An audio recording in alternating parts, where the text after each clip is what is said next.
Yeah, so I'm Andrew, and I live right down this street. I'm in downtown Chicago. My name's Jeff. I live on Chicago and just down the street. I grew up in the South Side. We're pilots. Yeah, we both served in the military. Yeah, so I fly for United Airlines, he flies for American Airlines. And I'd like you to guess souvenirs from which country are in this store. What country is that from? Yes. Lithuania. I'm going to say Poland. Why is this your guess? Oh, I see the flower headdress. Yeah, so it just looks Eastern European. He's lived in Latvia. He's Polish. My wife's Polish. Any more guesses?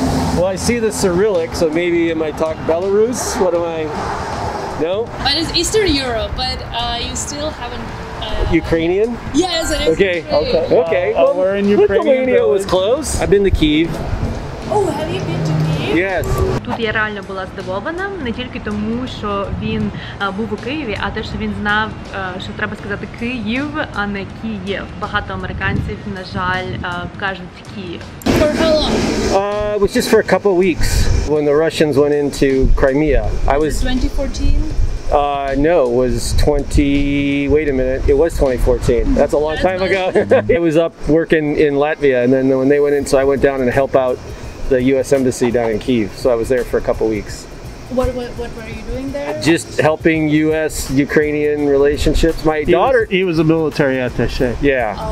And my daughter actually was in a basketball tournament at the international school literally the weekend that the government fell the year prior. That was always one of our famous stories because she showed up in the international school, Ukrainian girls. A bunch of them had left the country. So they didn't have enough girls to play on the team that weekend. So she threw on a Ukrainian international school uniform and helped out and played on their team so they didn't have to forfeit. As a person from the military, what do you think about this war between Russia and Ukraine and the situation? Oh no, well it's horrible. I mean, that's what I worked on in Latvia, because obviously the Baltics, when they regain their independence, and you see that even in Ukraine, they regain their independence, and it's that near sphere of influence for the Russians. So they do their little green men thing like they did in Crimea.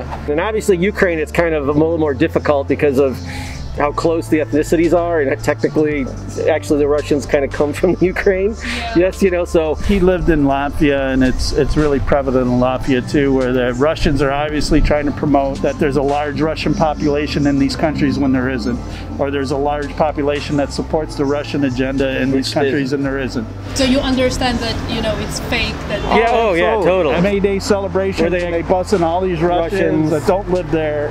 We absolutely understand it. In the east of Ukraine, their war continues. Yes, Donbas. Right, yeah, right, absolutely. What would you advise Ukrainians to do in this situation?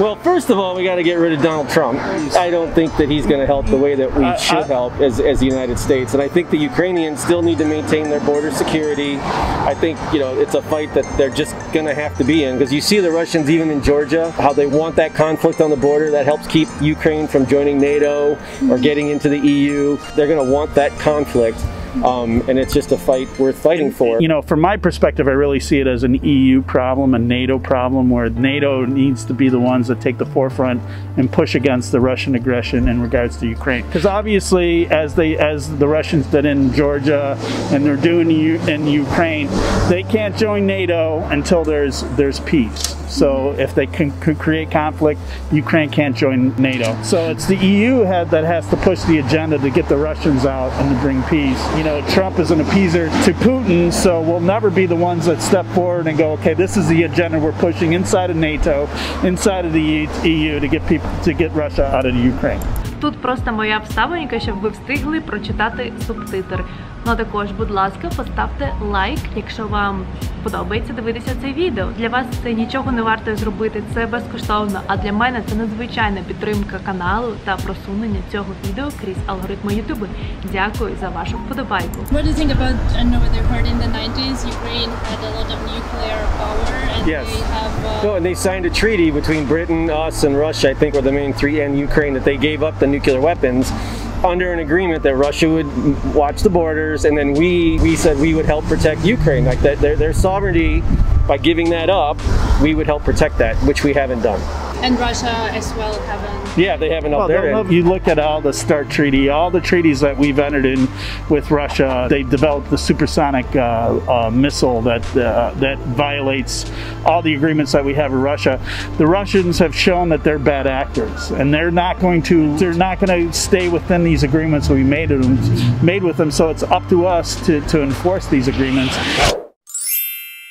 Obviously, we need to keep moving forward, and hopefully within the next decade we can stop the fighting in Donbas. I don't know if we get Crimea back, but that's, you know, there will be a post-Putin world, and hopefully there'll be a post-Trump world. Yes, and we'll get yes, would be good, and then we'll get border security, because I think Ukraine, obviously this all started because they're shifting to the West. I mean, that's where their vision is, and hopefully we get them in the EU, and we get them to join us on this side, and they can have nice democratic elections like they want, and they can move forward. I would say to keep the faith, and we'll be there for them. Oh, thank you so much. No, thank you.